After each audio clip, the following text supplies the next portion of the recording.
अधिकरणम जीवा जीवा, अजीव अधिकरण और जीव अधिकरण के माध्यम से इन्हीं शब्दों में उस व्यक्ति में कैसी जान आ जाती है। सोचिए कि वो ब्रह्मचर्य जो आप घर के अंदर पालन करते हैं, उससे आपकी पुण्यबंध कर्म की निर्जरा सम्यक दृष्टि जीव की होती है, मिथ्या दृष्टि की नहीं होती। मिथ्या दृष्टि को मात्र पुण्यबंध तो होता है, लेकिन कर्म की निर्जरा नहीं होती। सम्यक दृष्टि जीव की देवशास्त्र गुरु पे आस्था करने वाले व्यक्ति की क्षेत्र संबंधी आप देखिए व्रत कैसे पाले जाते हैं। आचार्य पूज्यपाद भगवंत ने सर्वार्थ सिद्धि ग्रंथ में लिखा, घर के अंदर सम्यक दृष्टि जीव अष्टमी चौदस के व्रत का पालन कर रहा है। अपनी ही स्त्री के साथ वो समभाव को प्राप्त होके उसे बहनवत समझ रहा है, भोग उपभोग की कथाओं से दूर है, कर्म की निर्जरा भी कर रहा है, पुण्य का बंध भी कर रहा है। वही सम्यक दृष्टि जीव घर से निकला ये सोच करके कि चलो फलाने रिश्तेदार के घर से होते हुए अपन गुरुदेव के दर्शन करते हुए और फिर वहां से बाहुबली होते हुए वापिस जाएंगे। ये कह गया, ये कहलाता है तीर्थ मार्ग। इस तीर्थ मार्ग में किसी होटल में रुके, किसी रिश्तेदार के घर में रुके, किसी तीर्थ क्षेत्र में रुके, कहीं पर भी जाने पर वो शुद्ध ब्रह्मचर्य का पालन करता है। तो घर में जिस ब्रह्मचर्य का पालन करने से असंख्यात गुणी कर्म की निर्जरा हो रही थी, उससे भी ज्यादा असंख्यात गुणी कर्म की निर्जरा और पुण्य का बंध तीर्थ मार्ग में होता है। 15 दिन से बाहर निकले हैं महाराज हम लोग यात्रा करने के लिए, एक भी सेकेंड के लिए मन के अंदर रास्ते में विकार नहीं आया। उससे भी ज्यादा पुण्य बंध और महान महान कर्म की निर्जरा कैसी, तो गुरुदेव पूज्यपाद स्वामी सर्वार्थ सिद्धि ग्रंथ में ही लिखते कि वही ब्रह्मचर्य, वही दान, वही कौशल, वही अहिंसा, वो जब तीर्थ क्षेत्र में आता है, तीर्थ क्षेत्र में आकर के उसने कहा भैया इतना बड़ा अतिशयकारी तीर्थ क्षेत्र है, यहाँ की विशुद्धतम पवित्रतम बरगणाएं हैं, इस बरगणाओं से भावित करूंगा भगवान, मेरा संसार की समस्त जीवों में माँ बहन के जैसा मेरा भाव है, सारी दुनिया की संसार की जितनी भी स्त्रियां हैं वे सब मेरी पुत्री के समान है। ऐसे भाव को रह करके जब तीर्थ क्षेत्र में कोई माला फेरता है, असंख्यात असंख्यात असंख्यात गुणी कर्म की निर्जरा करता है। और ठीक इसके विपरीत मिथ्या दृष्टि जीव भगवान की बेदी के पीछे खड़े होकर के मिल लेते हैं। वे मिथ्या दृष्टि जीव मंदिर का बहाना बना करके वासना की पूर्ति को उसका केंद्र बना लेते हैं। तीर्थ क्षेत्रों के अंदर होने वाले प्रत्येक अनैतिक अपराध के स्वामी बनके वो सीधे सीधे अपने नरक का रास्ता खोल लेते हैं। उनको घर नहीं मिला, पाप करने के लिए उनको तीर्थ क्षेत्र के कैंपस मिला। यहां पर ऐसे साधन उपलब्ध करा दिए, किसी भी तीर्थ क्षेत्र में चले जाइए, इस तरीके की अनैतिकता किसी मिथ्या दृष्टि जीव के द्वारा होती है, महान पाप का आश्रय करता है वो, बड़े से बड़ा, और उसकी अनुमोदना करने वाले, उसकी रक्षण करने वाले भी उतने ही पाप के भागीदार होते हैं बंधुओं। रावण बाद में मारा जाएगा, रावण की सेना पहले मारी जाएगी।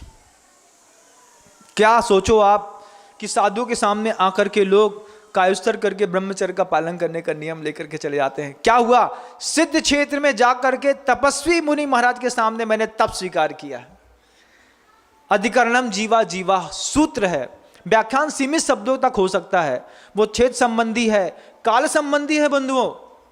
संध्या काल में 3 संध्या काल होती है ना, दोपहर का समय, सामायिक के समय, शाम की सामायिक का समय, सुबह की सामायिक का समय। इस समय कोई सम्यक दृष्टि गृहस्थ भी अपने घर के अंदर 5 पाप के कोई भी काम नहीं करता, हिंसा नहीं करता, चोरी नहीं करता, कुशील का सेवन तो करता ही नहीं। क्यों? बोले संध्या काल चल रहा है, इस काल की भी पवित्र वर्गणाएं हमको विशुद्धि बना के रखनी है। इस काल में जब मुनि महाराजों को केवल ज्ञान होने के परमाणु और संयोग बनते हैं, इस काल में मैं भोग की कथा कैसे कर सकता हूं, इस काल में मैं पाप कैसे कर सकता हूं, इस काल में मैं चोरी कैसे कर सकता हूं। तो वो अच्छे अच्छे लोग ऐसे काल को टाल देते हैं, उस द्रव्य को टाल देते हैं। मंदिर का द्रव्य है, मैं चुरा करके अपना घर कैसे भर सकता हूं।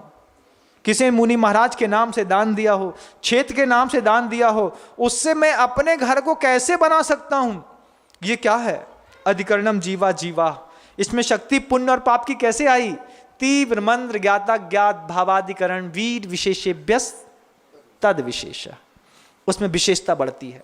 तुम्हारे शरीर की ताकत से, तुम्हारे विचार की ताकत से, तुम्हारे पाप करने की ताकत से, उससे तुम्हारे पाप में विशेषता बढ़ती है। शरीर के अच्छा बज बसम नाराज सहनन हो, अच्छा ध्यान लगा करके बैठे हो, शुद्ध काल हो, तीर्थ क्षेत्र मिल गया हो, पवित्रम परमाणु हो, सामने श्रावक बैठा हो, वो जय जयकार कर रहा हो और महाराज धीरे से मोक्ष चले जाए, ऐसे पवित्रतम समय पे लोग जेब काटने के लिए आ जाते हैं। बंधु गुरुदेव के सामने देखिए, सिरपुर में दुनिया भर से लोग आते हैं अलग अलग उद्देश्य को लेकर के। कोई दान देने आता है तो उसी दान में कोई हाथ मारने आता है। भैया वो जाएंगे, महात्मा हैं, सुना है बहुत बड़े धर्मात्मा हैं, पैसा लेकर के जाएंगे, तो वो दान क्षेत्र बनाने के लिए देखे गए, तुमने वहां पर जाकर के चोरी करी, तुमको चोरी करने के लिए कोई दूसरा स्थान नहीं मिला। आचार्य विद्यासागर जी महाराज जहां पर बैठे हुए हैं, उनके चरणों में जाकर के कितने सारे जैन समाज के लोग भी हैं जो सोने चांदी के बर्तन चुरा करके ले आते हैं, किसी का जेब काट करके ले आते हैं, कोई चोर घुस जाता है वो ले आता है। क्यों? सब सीधे साधे लोग हैं, किसी को भी कहीं पर भी काटा जा सकता है। महान पाप का आश्रय होता है, अगले जन्म में उंगलियां नहीं मिलेंगी, ध्यान रखना, अगले जन्म में हाथ नहीं मिलेगा। और जब ये पाप फलीभूत हो गया तो उस पाप का कलंक इसी जन्म में माथे में सफेद दाग के रूप में दिखाई देने लगेगा। जब भी कोढ़ बढ़ता है ना बंधुओं, उसके पीछे भी यही देवशास्त्र गुरु का अपमान सबसे पहला कारण होता है। हमारे शरीर में व्हाइट स्पॉट हो रहा लगा, महाराज अभी तक तो कुछ नहीं था, तुमने निश्चित अरिहंत परमेष्टि की अवहेलना की है, तुमने निश्चित किसी जिनवाणी माँ की अवहेलना की है, तुमने निश्चित किसी गुरु के सामने गाली गलौज किया है। वो पाप उस दिन तुमने कसाई की तीव्रता में कर दिया, आज फल रहा है तुम्हारे शरीर में, पूरा शरीर दागदार दिखाई दे रहा है। उस दिन तुमने किसी सम्यक दृष्टि को दागदार किया होगा, आज जब मुंह में पाप फूट रहा है तो जाकर के महाराज से पूछते हैं, महाराज सुना है एक ही भाव स्तोत्र का चौथा काव्य है, उसके माला फेरने पर सब ठीक हो जाता है। ऐसे नहीं कटेगा तुम्हारा पाप, तुम्हारा पाप काटने के लिए तुमको और बहुत बड़े गहरे पुरुषार्थ करने पड़ेंगे। जय जिनेंद्र, अगर आपको मेरी वीडियो अच्छी लगती है तो प्लीज़ मेरे चैनल को सब्सक्राइब करिए, लाइक करिए, शेयर करिए, इसी तरह से अपना प्यार मुझे देते रहिए।